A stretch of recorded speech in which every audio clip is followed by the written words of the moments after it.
Good evening, everyone, and welcome to School Psyched Podcast, Episode 5.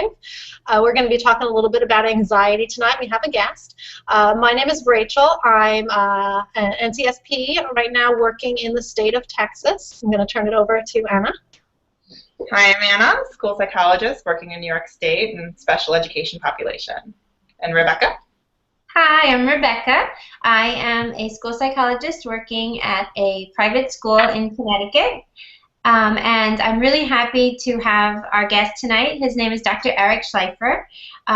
Check him out on his newly launched Facebook page, and from there you can get to his blog. And that's one of the ways I follow Eric. He has a really interesting and funny, relatable blog that I think you guys will like. And he's going to talk to us today about his experiences in private practice in New Jersey and Connecticut, and anxiety. Eric? How to participate if you want to participate. Sorry. Oh, yeah, so I wanted to tell you, I was supposed to tell you how to participate. I posted on our Facebook page, both of our Facebook pages, the School Psych Podcast page, the Google Hangout link, so you can comment right on the Facebook page, comment or ask a question, and I will be checking both Facebook pages to look for them. So anytime you have a thought or an idea to share, please comment. On Twitter, you can also comment using the hashtag, because I'll search by hashtag Psyched Podcast. So please feel free to share your ideas, experiences, questions. We want to hear it all. And Eric will be able to answer questions as well. All right, so without further ado, unless we have some technical difficulties, I see him. All right. We don't hear you, though. Yeah, okay, got it. All right, there we go. Welcome. Hi. You want to start off by... to do this. So I'm going to tell you just a little bit about myself as it pertains to anxiety, not me feeling anxious right now, but just anxiety generally. I got my doctorate from a clinical psych program at Adelphi University. It's called the Derner Institute, and while I was there, the program was largely psychodynamic in its orientation. And this means that much of the focus of the treatment methods that they taught had to do with identifying and understanding underlying conflicts through an exploration of past history. So essentially looking at how patterns in our early lives forms the way that we interact and think about the world. So the treatment is based in helping patients to recognize patterns and resolve conflicts based on this recognition. So of late, there's been a big focus on how early experiences in childhood shape the way that children regulate their emotions and how this affects many of the aspects of life and functioning. Many clinical practitioners these days use CBT, or cognitive behavioral therapy, to help with mental health symptoms and diagnoses like ADHD, anxiety, and depression. Now, CBT focuses on current symptoms and straightforward strategies to alleviate symptoms. So it's kind of focused on the now.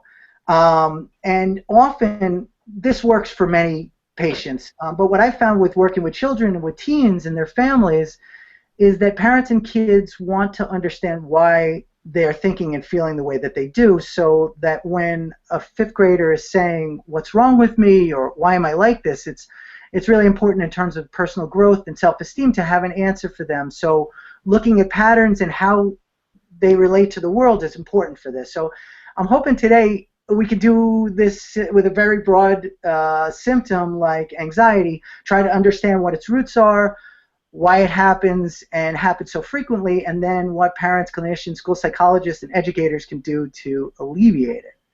Awesome. So Becca, when you were doing the promos for this, I had given you a link. It was on a study for stress in America, and the survey found a whole bunch of things about the teens that they asked questions to, and they found that 30% of the teens reported feeling sad or depressed because of stress, and 31% felt overwhelmed. Another 36% said that stress makes them tired, and 20% 23% said that they'd skip meals because of it. So, but the bottom line in this, which was really interesting to me, was that the teens overall reported that their stress level was 5.8 on a 10-point scale, which doesn't seem like that much, but this was compared with only 5.1 of what the adults were reporting. So teens were saying that they were more stressed out than adults are. So in my own private practice, I'm seeing a sharp increase in the number of psychosomatic symptoms among kids 4th grade and up. So lots of headaches and stomach aches, kids are coming in, young kids. And also there's been big increases in school refusal cases. Kids just, simply opting out. They don't want to go to school. Question yeah, go ahead. Do you find that could be related to, I know a hot topic now in education is the standardized testing and high-stakes testing and things like that is going on as young as 3rd grade, where if you don't pass the test, you don't go on to the next grade level, that type of thing. So do you think that there's a connection there where, you said that you're seeing an increase? Is that kind of... Yeah, I can't say for sure, but certainly I think, in my training, I was working for a place called the Educational Records Bureau. I don't know if you guys have that, if it's a national thing. I know it's in New York, and they do a lot of the testing for placements in private schools in the city, or most of the schools in New York City. And I'd have, I think I was testing 3rd graders for 4th grade admission into a lot of these school programs. And these kids were completely stressed out, about it. Actually, and the kids, as they got older, I saw a lot more anxiety from the 7th graders. They just, this feeling like, I think as they, the younger, the whole testing culture, is all leading up towards this push towards college. And I think I'm hearing kids, kids come in 6th grade, 5th grade, and they're talking about college. And that they have to keep their grades up. So I don't know, if it's just the standardized testing. I think, it definitely is that. I think there's, it's very hard to, it's very hard to go into situations where kids know, okay, there's a right answer and there's a wrong answer, and that's it, and they're being taught sort of around that. And if they're not picking those things up right away, I'm sure that's very anxiety provoking for them. So I would say that I think homework is another huge issue here as well. There's a lot of that. Yeah. These symptoms in terms of the headaches and the stomach aches and the school refusal, these are sort of straightforward. What I think of is, most people would think of as straightforward anxiety-related kind of things, but I'm of the opinion that most of the childhood disorders that we're seeing have roots in anxiety. So symptoms of these diagnoses are actually ways in which kids cope with or defend against anxiety, the fear of loss. So the big diagnoses for kids these days, ADHD, or attention deficit hyperactivity disorder, or oppositional defiant disorder, pediatric bipolar disorder, and depression. So I see these disorders as largely stemming from ways in which kids attempt to discharge anxiety through movement or distraction or defiant behavior or tantrums. So I kind of think about it as like, if you imagine that the trunk of the tree is anxiety, and then you have all of these branches are the symptoms that stem from the anxiety, and they're the ways that kids defend or cope against feeling anxious or feeling lost, and then you have sort of little groupings of those symptoms for each of the diagnoses that that I just mentioned. I think just in terms of anxiety, we're hardwired to experience anxiety as a safeguard against personal injuries. So it keeps us safe. So imagine if you guys are all kind of spread out, all over the place. So imagine that if the next 20 minutes in your town, everyone was free of any and all anxiety. So there's nobody is experiencing anxiety in the what that would be like. Not good. There'd be a lot of car accidents. I mean, maybe some people would be having fun. I'm sure that would be the case, but there would be a lot of accidents. There'd be a lot of injury. So anxiety keeps us safe, and we all have it. And we all feel anxiety, and I think in its most extreme form, anxiety protects against the loss of life and personal injury, and it's there so that we could remember when and where we've been hurt, and again can hopefully avoid it next time. But there are a lot of ways that the fear of loss can come up for kids. So just getting back to Rachel, what you were saying, like the loss of getting good grades, or not being smart, or not doing well on those tests. The loss around not being good at sports, or the loss of not making or keeping friends, or losing a boyfriend or a girlfriend. All these fears of loss, they generate anxiety. I came across this quote. I don't know where it's in my head from something, but I don't know what it was. It says, as basically somebody said, people will do almost anything to avoid feeling anxious. And so I really believe that that basically we try to protect ourselves from anxiety, from feeling anxiety, and from loss. And so we all adopt strategies for dealing with anxiety and the fear of loss. Now, kids are kind of new to the coping thing, and so many of their strategies are not really effective. And to be fair, they also don't have as many opportunities to make their own life choices like adults do. Something makes us anxious as adults, and we just tend to build our lives away from it. So, this is a good example of we're all kind of taking the opportunity to do this podcast, but it makes us anxious. So we're kind of stepping out of our comfort zone to do this kind of thing, but a lot of people don't do that. We have the luxury of either choosing to do something like this or not, whereas kids don't. They have to go to school. They don't get to choose the school that they're at. They don't get to choose the teachers that they have or the kids that they're in the class with. If we took a class as an adult and we walked in and we hated the teacher, we could just say, I don't know. Let's just walk out of it. So, that's interesting, Eric. I wonder if the reason that we adults without anxiety are willing to be vulnerable to face an anxious situation is because we measure the risk and we say it's worth the risk. And so how would we get a child then who has maybe test anxiety or performance anxiety to say, to also believe that it's worth trying and it's worth the risk? How can we convince them of that? Maybe they'd be less anxious if we did. Yeah, that actually reminds me of there's a bunch of research that's out right now on grit. I have a thing here, and I don't know how I kind of forget how to show it on my screen. But it's Angela Duckworth is the woman's name. She did a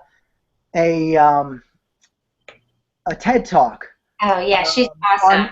On grit, and to me that's like that's one of these things. It's I see a lot with kids what I think of as flexibility or inflexibility. I've been doing a lot of talking about that in my blog, and that kids that are not so flexible, really aren't able to, they're not willing to take chances like that. They're really kind of entrenched, and I think I actually think that it's a genetic biological predisposition that kids are kind of born. Some kids are sort of born inflexible, where they, and my daughter's one of them, and that's what a lot of the stuff that I'm writing about in the blog is about how she, is dealing with the losses that she faces each day, and that it's very difficult for her to try new things or go out on a limb, whether it's food or doing a new activity or trying a new sport or whatever it is. Those things are hard, really hard for her. So I was just back to this idea around the diagnoses. I just wanted to give you a couple of sort of the diagnoses that I've been seeing and how the presence of anxiety is sort of the underpinning of a lot of this stuff. So take attention deficit disorder, which is is prevalent, as omnipresent with kids these days. So it's been found, and you've probably all had the experience, that when you're anxious or really anxious, you don't do your best thinking. Concentration and focus is seriously impaired for many people when they're anxious. I don't know if you ever had that experience of blanking out, when you're anxious and then it just gets rolling. I'm hoping that doesn't happen here. That's reminding me of, I know I've seen kind of a chart before, I'm forgetting where, but it was kind of an optimal performance curve where, a little bit of anxiety, it's not going to assist your motivation level. If you're totally not anxious, then you're going to sit around and maybe not try and better yourself. And you increase the anxiety, you increase the motivation, increase the performance until you kind of peak out, and then performance kind of declines once levels of anxiety and stress get too much to handle, and then you see that decline. So and so the more anxious, the more impaired, basically. So my feeling is that the focus and attention impairments, at least partially, in ADD, they actually stem from anxiety. So kids diagnosed with ADD will tell me that they have no trouble concentrating on the things that they like to be doing or are good at. Their worst subjects in school, or the ones that they dislike, or they dislike a teacher, are the subjects that they struggle most with focus and attention. I don't know if you guys are seeing that as well. But it seems like that's the case a lot. I have parents will say to me, "Oh, he could sit for hours playing video games. He has got perfect attention with that." I don't know if that's exactly the same, because it's a very stimulating environment. But so a boy sitting in is sitting in a class where the material that's being taught, he's not that interested, or he's struggling a little with understanding it. And it's challenging for him, and then the anxiety starts to build. And so the strategy there is, rather than feel the anxiety and kind of work his way through it, which is what grit would be, to kind of meet these challenges and be able to kind of regulate himself, the strategy that he's employing there is basically tuning out, is a way of shifting his focus away from the thing that's making him anxious onto something else in the room. Now, the hyperactive piece of ADHD, I feel, is the body's way of discharging this excess anxiety. So you've seen people, when we're anxious, we pace, we bite our nails, bounce your leg up and down a lot. This is the body's way of discharging anxiety. So, in these cases, you hear a lot about kids fidgeting or tapping their pencil, or, and that's the way of trying to kind of distract themselves and move away with their bodies, away from the things that are making them anxious. So when I say, discharge of anxiety in the extreme, this is really an inability to tolerate the discomfort of anxiety. So in the more extreme discharges are actually attempts by kids to give the anxiety to somebody else. So we were talking about this a little bit before we started today. So it's like, I think that the sentiment, or almost the thought is, I don't know if it's a conscious thought, but it's like, and I can't handle this, so here, you take it, kind of thing. So, more extreme, are these external disorders, oppositional defiant disorder, or pediatric bipolar disorder. So, which is, a lot of tantrums, very up and down kind of behavior, and the oppositional defiant disorder, which is most easily explained as a defiance of authority and rules. So I see kids with this disorder as experiencing anxiety, and in order to not feel it, their defense is to get angry or to cause chaos, just to act out. And they will often experience feeling out of control from anxiety, and in order to get back the feeling of control, they basically challenge other people. So just an example of this from a case a boy that I worked with. I think he came to me when he was in 6th grade, I guess, and he had been given a diagnosis in 3rd grade for ADHD, and he was being medicated for it because of problems focusing and sitting still in school. He was pencil tapping and talking out loud. So he had also been given an ODD and pediatric bipolar disorder diagnosis by several psychiatrists he had seen before coming to me. So his mother brought him in because he was having huge tantrums at home with lots of challenging, defiant behavior. They get into these big fights, and she would often say things like she feels like she has no control in the house. And interestingly, at the same time, she also stated that he had a high degree of anxiety at night. He couldn't sleep without her spending at least an hour in bed with him, rubbing his back and basically just soothing him. So he'd often talk to her about his fears that she would die, or that his parents would get divorced, or and most of the anxiety was around losing her. So in our sessions with me, he, and at school, he was a tough guy. He was constantly challenging. He'd come in, he'd threaten to break things, damaging property, opening drawers he wasn't supposed to, shooting rubber bands at me, all things that made me feel anxious. And we'd also go through, he'd ask me to tell him about the scariest movies I'd seen, and then he'd try to one-up me. So he was trying to say to me, or what he was showing to me and the rest of the world was, I'm not afraid of anything. That was his defense. It's like, I'm not afraid of anything. I can handle anything. That he's a tough guy. And do you find that that's kind of typical, that maybe they put up this front kind of all throughout the school day, all in public, and then maybe they get home and it's bedtime and it's like, oh, they just kind of fall apart because they spent all day trying to maintain this facade of I've got it covered? Yeah, I think it's not even just tough guy. Like my daughter does that. She's good girl in school. She is. We get these reports from the teachers saying she's a model student. She does everything she's supposed to, follows all the directions, everything like that. And when she comes home, she's she's not that.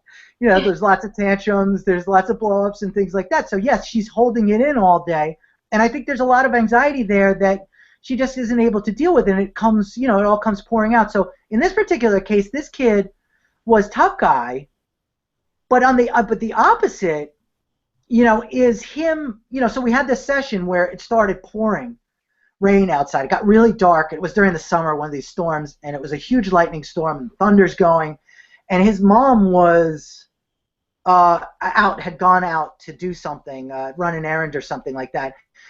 As soon as it started, he ran over to the window, and all that facade just dropped off of him, and he was frantic, saying to me, where is she? Do you think she's okay? We heard a siren. He's like, oh my God, she's in an accident. And this is a young, he was fifth to sixth grade, and just really fell apart in that moment until she got back. So, I feel like, even though, in school, what this kid probably was either presenting looking like an ADHD type of kid, or, an oppositional defiant kind of kid. And yet at home, he's presenting totally and completely like a really overly super anxious kid who can't, regulate. And I would add to that maybe pieces of pediatric bipolar disorder at home as well, with the tantrums and up and down behavior. He just couldn't regulate himself. So he was kind of using mom as a means to do that, at home anyway. Yeah. That makes for really difficult communication between parents and teachers when those kinds of situations come up, because parents are saying, my child comes home and he tries to do his homework, but he gets so worked up that he just cries and procrastinates, and the teacher sees him coming to school, I didn't do it, and more with sort of that defiance or an attitude of, I didn't care about it, so I didn't do it. So that's an important, I think, role for the school psychologist, and like for a private psychologist to relate to the school psychologist, so that we can talk to teachers and say, I know this is how it looks, but here's what we see, here's what's going on, Yeah. And I've seen, going back to kind of a situation like you were describing with your daughter about, kind of model student at home. I get lots of referrals that, at home, we see this and this and this, and I'm doing observations and I'm talking with teachers, and I can't find any evidence of that going on in the school. So the school kind of is at a standstill with, how do we intervene upon something that we don't see?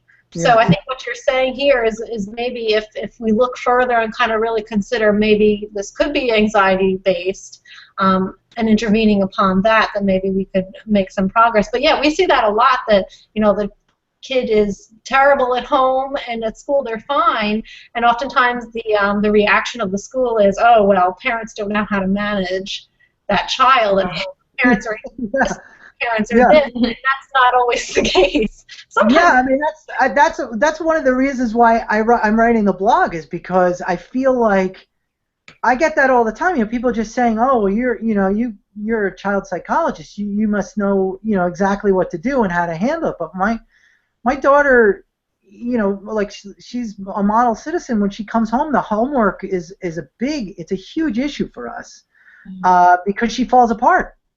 You know, she's in first grade. So, you know, and then, you know, our own parental anxiety kind of kicks into overdrive with worrying about what is, you know, if this is first grade, what it's going to be like when she's in high school, you know, and the workload is, you know, quadruple or whatever. I don't even know. It's, you know, 8 times, 9 times as much. So, I see a lot of kids. I mean, you know, I know we're in different areas of the country. Most of the kids that come in to me, I'd say almost 90% are boys between the ages of 14 and 17, and they, more than anything, are struggling to do their homework. They're just not doing it. And, you know, and a lot of the strife, the things that are going on at home, stem out of the struggle between parents and kids around the homework, around doing it or not doing it. So a lot of times it becomes this, like a cornerstone or a touchstone or a battleground, not only for the homework but also as a means for kids to assert their independence, you know, and say, okay, I'm not doing it. What I think is going on underneath, though, a lot of this is that schools keep putting out more. You know, so my daughter's in first grade, right? So she gets, I'm not sure exactly how much, but it comes out to about a half hour's worth of homework a night, something like that. And I feel like where she's, you know, what happens is nobody's ever taught us how to help her to sit down and calm down and do her work, right? And I think that that's the thing that I see with a lot of these kids, is that they're not able to do. They're not able to just know what are the steps. How do I sit down and systematically go through the things that I need to do while also regulating myself, like learning how to calm myself down, because you've got a big pile of work and the anxiety starts mounting. Oh my God, how am I going to do this? And then a lot of kids just push it aside. Yeah. Mm-hmm. I've been seeing a lot, kind of going back to that homework thing. I mean, I know that there's some research going around now and things going around Facebook about, you know, there's really not a whole lot of research saying homework is effective to promote learning. And I can say that my husband is a teacher, and he kind of tried to do away with homework in his classroom, and the response he got from parents even was, no, we want homework. You know, it's kind of something that's embedded culturally that we have. I think it is. You know? Absolutely. Go ahead, Becca. Go ahead. Oh, no, I was just going to add that I had read a great book it was called Grading Smarter, Not Harder, and it was about how if schools and educators could focus on grading, really focus on grading sort of growth, academic progress and growth, instead of behavior, it would make a difference in it would make a difference in homework. So I think it wasn't just about homework, but it would make a difference in how kids felt about doing work, because what this author was saying was that we often grade behavior. Did you get it done? Check plus. And he had this whole mathematical analysis of how those kinds of grades are really make the behavior disproportionately important. And what we really want to know is, how are they learning? not are they doing their, not are they doing their work for the sake of work.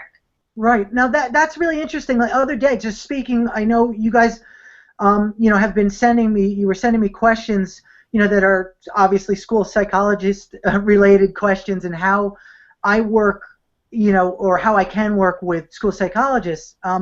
Just the other day, I was talking to a school psychologist in Greenwich, Connecticut, and we were talking about a boy who is a smart kid, but again, he's not motivated to do any of his work, and hasn't really been studying all that much, but he is definitely a bright kid. And one of the interventions that I was talking about with the school psychologist was along these lines of trying to get his teachers to give him homework, to lessen the homework. So take math as a really good example of it. Rather than giving 2 pages of problems, that you give 2 or 3 problems that are illustrative of what the concept was that they taught that day. So if you're only looking at 2 problems, if they're able to do it, then that says, okay, that they know what they were doing there. They know what was taught, and we can move on to something else, as opposed to putting in all this extra work. So because this kid especially looks at the page, he looks at the 2 or 3 pages, and he says it's too much. He gets overwhelmed just by it. But if it's 2 problems, and he understands the concepts, then he can move on, and the teacher can just kind of look at it and say, okay, he understands. It's the learning, not the behavior there. And I hear that from a lot of students, especially the high school students, saying they recognize when assignments are just busy work. A lot of them do, especially the smarter ones that have tuned out. Yeah. Mm-hmm. Yeah, and that's an easy accommodation to add to a 504 or an IEP. Is it? I would imagine that teachers get upset about that, don't they? Isn't that extra work for them, or no? I mean, for the most part, I found that teachers are pretty accommodating. I mean, they know we live in a time of differentiated instruction and making accommodations and this type of thing. So I think that most teachers are pretty open to modifying things and making accommodations when needed. Yeah. Just along these lines, I mean, if I would just take this a step further, just in terms of anxiety and what we're talking about here, some of it I absolutely think is school-related, homework-related. But I think some of the other things that are going on with anxiety have to do with the amount of information that kids have access to today. And I don't want to say just kids, but also parents. We're at this point in the history of the human race where we have access to more information than we ever have had before. And much of the information is scary. The information that kids have access to today, I mean, just the news, is really awful, just local news. I mean, and then if you start to expand out into the world, I think that I think a lot of kids experience that, especially boys, just to get back to this tough guy thing that I was talking about before. There's not a whole lot of outlets for boys to express themselves, to express anxiety, and to say, I'm feeling vulnerable, I'm feeling anxious. You can't really say that. So I think video games a lot of times take that, especially the violent video games. For a lot of boys, they can just play these games, and it allows them to feel like they are taking care of business in the world. Like they can go after these scary situations. I'm reading some of the things that you say. Yeah. So along these lines, the same thing. I think with girls have it much easier with anxiety and expressing vulnerability. It's much more acceptable for girls, for teenage girls or younger girls, to be able to express that they're anxious or they're vulnerable.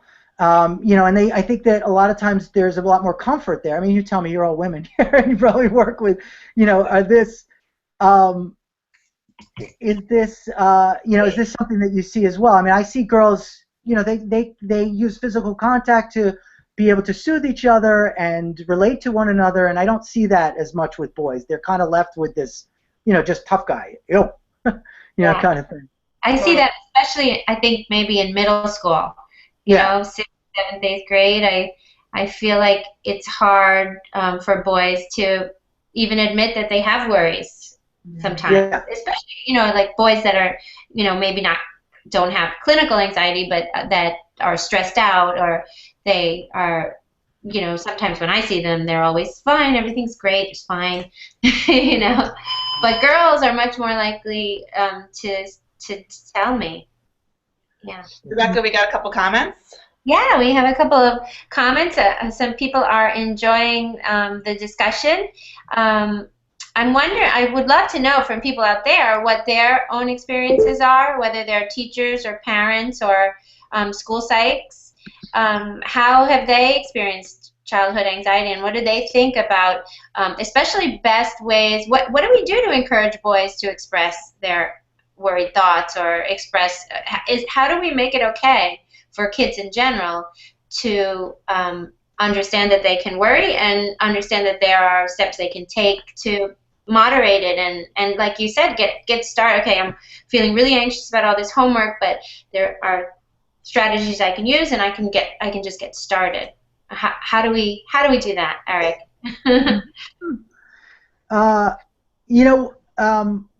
One of the it's funny, I think that it's like you just said, getting started. I feel like when I'm one of the things that we have, well, there's a few things.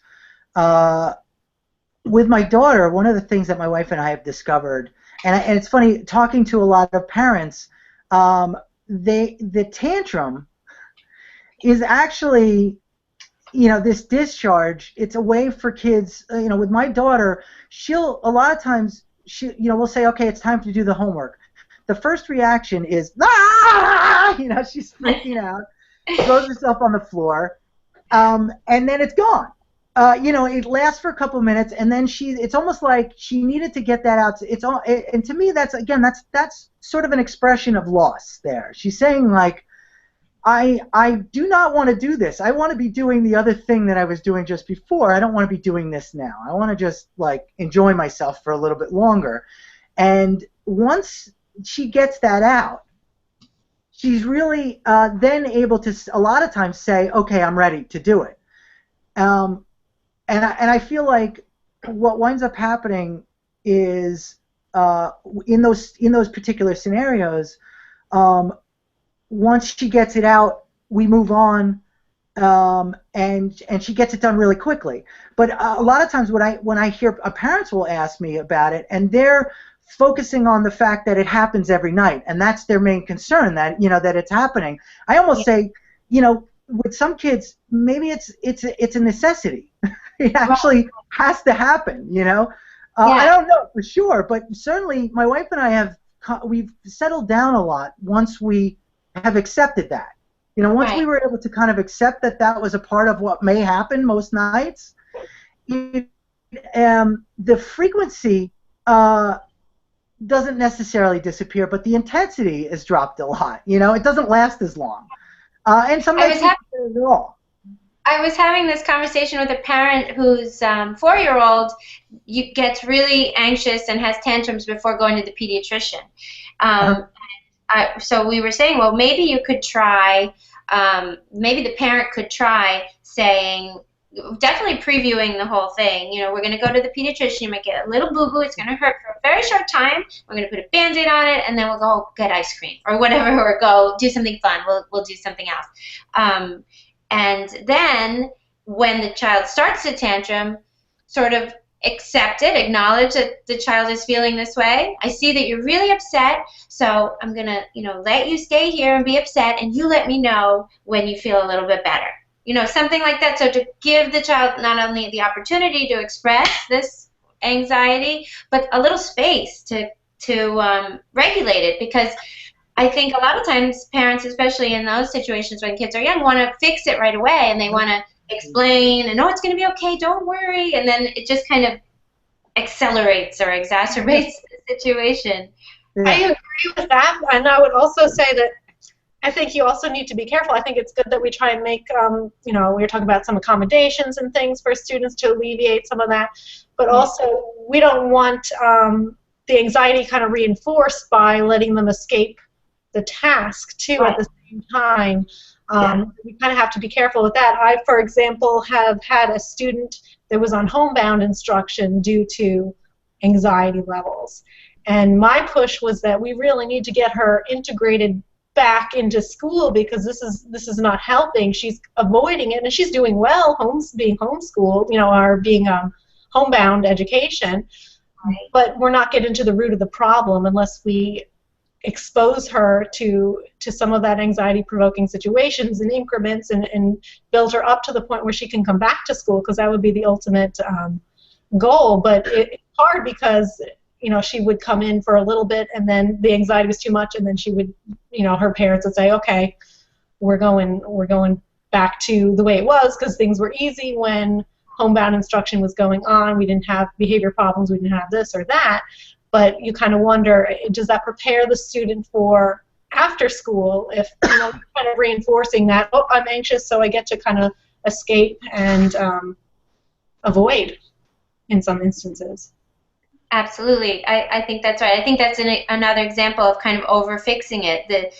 The student needs to have kind of the same, if they're going to be, if they're going to grow and progress, they need to have the same responsibilities, but just the accommodations and modifications could just be sort of empathetic ones that slowly scaffold them up to where they should be. So I think so too. I have a third grader with ADHD and anxiety who was running around and doing something really dangerous, and I had to say to that child, if you do that one more time, you're going to have to sit out of group. And so it was a difficult thing to have a consequence, that I knew that the child wouldn't enjoy, but it was also a way of having that child have the same responsibilities and safety rules as everyone else, rather than, fix it and hold his hand or whatever else I would do to modify the situation. I wanted to jump in. I work with middle and high school kids with developmental disabilities. So, I don't know, what we use, and feel free to give us a thought on this, Eric, is we'll use a social script or a social story to try and explain a situation. Because a lot of times if anything's unexpected, it's going to stress them out. And they might have a tantrum in class. They might be throwing things, kicking things. They might destroy the whole room in one of these outbursts. And you can tell they're anxious, but they're not really able to make those connections and go through talk therapy. And so we use social stories and social scripts. You guys have any thoughts or ideas on other strategies you use with kids with varying levels of ability and anxiety? I think that the narrative, any kind of narrative, to me, just to package this whole thing up in terms of the experience, of homework or doing it's basically what we're talking about here is the anxiety that goes with doing the things that they have to do when and balancing that with doing the things that they want to do. How do you get them to kind of sit down and attend to something that they really don't necessarily, that they don't really want to do, and that's anxiety provoking. So I feel like we mentioned a couple of things here. One was sort of the script leading into it, what to expect. Okay, we're gonna, and obviously I've noticed, certainly with my daughters, around homework is having that set time that she kind of knows going into it. Okay, after dinner, this, and my wife's been really good with that. But then along those same lines, we were also talking about this idea of validation, which is what Becca was saying, of that as they're going through, if the tantrum is going to happen, and it happens, that there's a validation of their feelings, that, you're really anxious right now, you really don't want to do it, you wanted to be doing something else that's really upsetting to you, etc. And then, I think with that is probably a lot of what you're talking about, is this, is the narrative. What we're essentially trying to do there is to give them an internal dialogue. something that they can look at they be able to start to reflect on their own behavior and see it and say, okay, I'm having a tantrum right now, or I'm upset right now because I got really anxious, because I didn't really want to do it, because I was doing this other thing, or I wanted to watch TV, or wanted to do whatever it was, and I got really upset, and now I'm crying because of it. Now, all that script is the way that at some point they're going to be able to calm themselves down.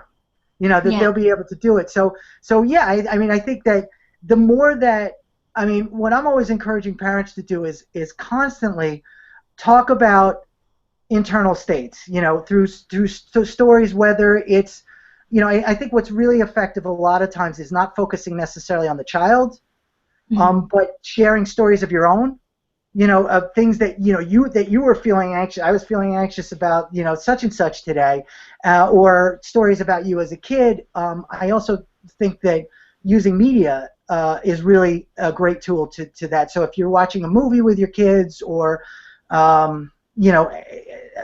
anything on the internet, any television show or anything like that, to really get into what's going on internally for the characters is a real good way to do that. I agree. I wanted to backtrack a little bit because we have a really good comment from someone out there that talks about how the consequences and prevention strategies are so different for a child with ODD versus just anxiety. And it's so important for the outside provider to work really closely with us at school in order to communicate that to teachers and parents as well. What do you see, Eric, as the main differences in prevention and consequences between the child with ODD and anxiety? Well, look, at first, at the outset, I think one of the things that I guess I'm trying to say with this overall is that a lot of times we focus, on the behaviors that we're seeing, and we try to attack those behaviors as much as we can to try to limit, so in the classroom, something like ODD is really disruptive. You really have to try to get to the bottom of it and stop it right away. So, of course, limit setting, is really important in those, in those particular cases, to really be on it with setting limits. But I think underneath that, the message is still the same. What you're trying to get to is this underlying anxiety, and the way that you're doing that is maybe maybe it's not happening in the room in the moment, because certainly with kids that are ODD, they are really defensive against the idea that they're really defensive against the idea that they are scared of anything.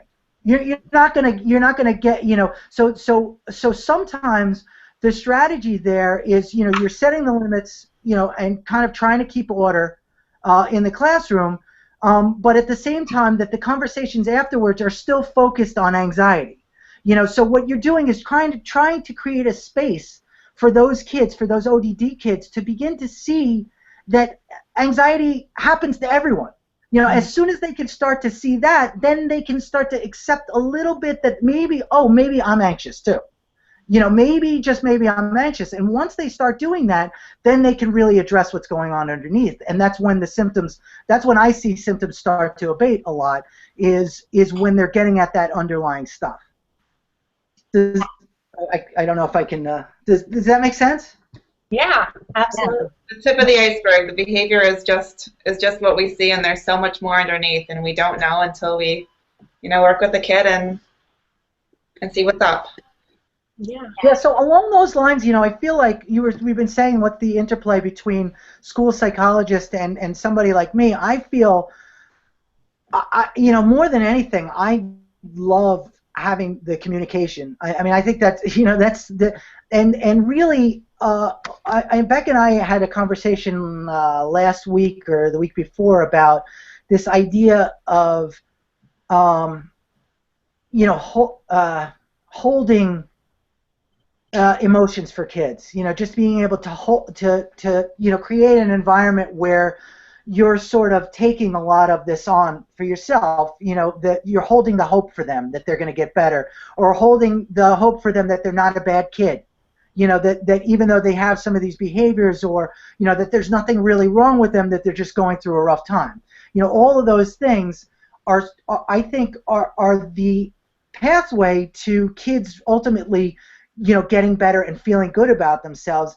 And I think that a lot of times the best relationships, the best working relationships that I have with people in school, is when we're able to share those experiences together. So, even if like sometimes it's a really tough case and we're working with a family that's difficult, and that we can kind of commiserate over that. Oh, it's been a real struggle and it's hard.